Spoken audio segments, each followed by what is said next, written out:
안녕하세요. 방랑트럭입니다. 오늘은 파레트 규격보다 작은 적재물, 요럴 땐 어쩌나, 이러한 제목으로 영상을 제작하여 보았습니다.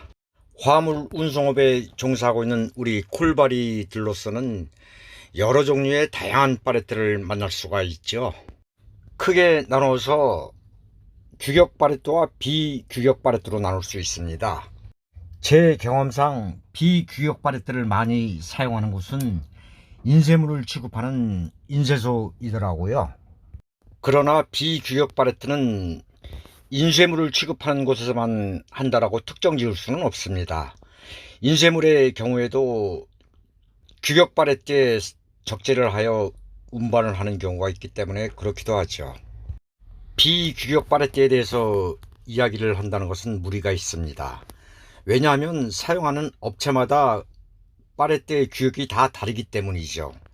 이번 영상에서는 규격 파레트에 관해서만 말씀을 드려볼까 합니다. 규격 파레트 역시 종류가 많고 다양합니다. 이번 영상에서는 한 파레트에 1cbm만 적재된다라고 가정을 하고 영상을 진행해 보려고 합니다. 여기서 말씀드리는 1cbm이라는 것은 가로, 세로, 높이 각각 1m 정도 되는 부피를 생각을 하시면 됩니다. cbm이라는 단위는 수출품 용적을 계산할 때 쓰는 그러한 단위이기도 합니다. 1cbm은 쉽게 생각하시어 책상 한 개 정도의 부피를 생각하시면 간단하죠. 운이 좋게 수출품 파레트를 상차를 하게 되는 경우는 규격대로 상차를 해주는 경우가 대부분이죠. 그러나 일반 업체 파레트는 성격이 좀 다릅니다.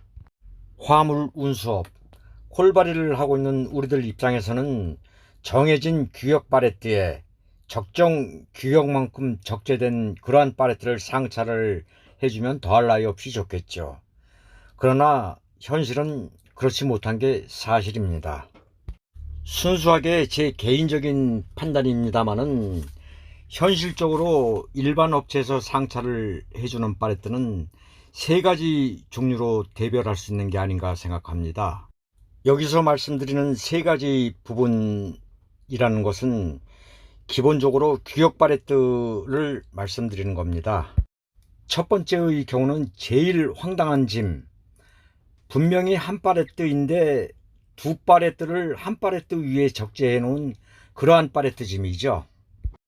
두 번째 짐은 파레트의 면적보다 더 작은 면적으로 적재된 그러한 파레트 짐입니다. 세 번째 짐은 파레트의 면적보다 더 넓은 면적으로 적재를 해놓은 그러한 파레트 짐이죠. 세 번째 짐 같은 경우에는 딱히 언급할 이유가 없습니다. 스스로의 한계에 부딪히기 때문이죠. 두 파레트 같은 한 파레트를 만나게 되면 참으로 당혹스럽고 황당하기 짝이 없죠. 그러한 짐은 화주 입장에서 보면은 운송비를 절감하려는 시커먼 손해가 빤히 보이는 그러한 짐이기도 합니다. 물론 그런 화주의 마음이 이해가 안 되는 것도 아닙니다. 그러나 3.5톤 카고의 경우 4파레트가 정량인데 8파레트를 운송하는 셈이 되겠죠.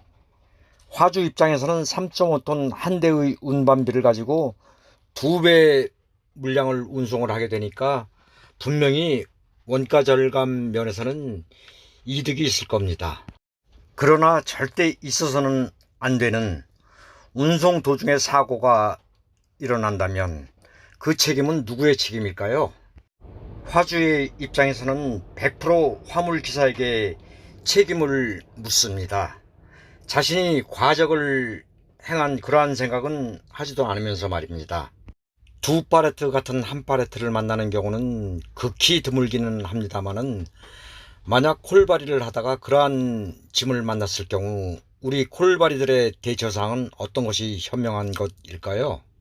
운반비 몇 푼 벌려고 하다가 만약에 사고가 난다면 배보다 배꼽이 훨씬 큰 그러한 경우를 만나게 됩니다.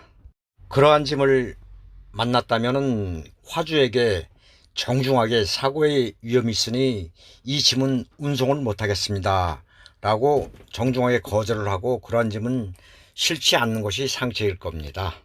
오늘 영상의 주제이기도 한 팔레트의 면적보다 더 작은 면적으로 적재된 그러한 팔레트 짐의 경우입니다.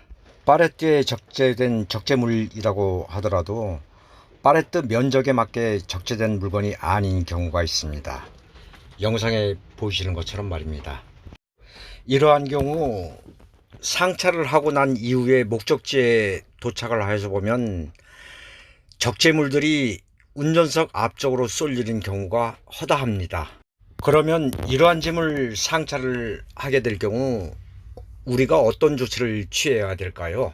저러한 짐을 상차를 하는 곳이 자신의 거래처이다라고 하면 거래처에서 빈 팔레트를 적재물과 적재물 사이 공간에 세워서 끼워주는 것이 좋습니다.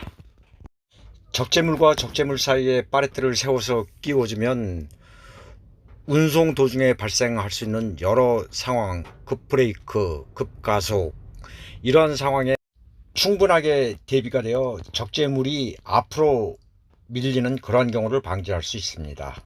그리고 콜바리를 하는 우리들이 저러한 짐을 만났을 경우에는 조심 운전을 하는 방법 외에는 달리 방법이 없습니다. 여러분들도 잘 아시고 계시는 상황이겠지만 앞차와의 거리를 충분히 띄우고 언제든 그 급브레이크를 밟을 수 있는 그런 상황을 피하도록 해야 하는 거죠. 오늘은 적재한 면적보다 더 적은 면적으로 적재된 적재물의 운송 방법에 대해서 영상을 제작해 보았습니다.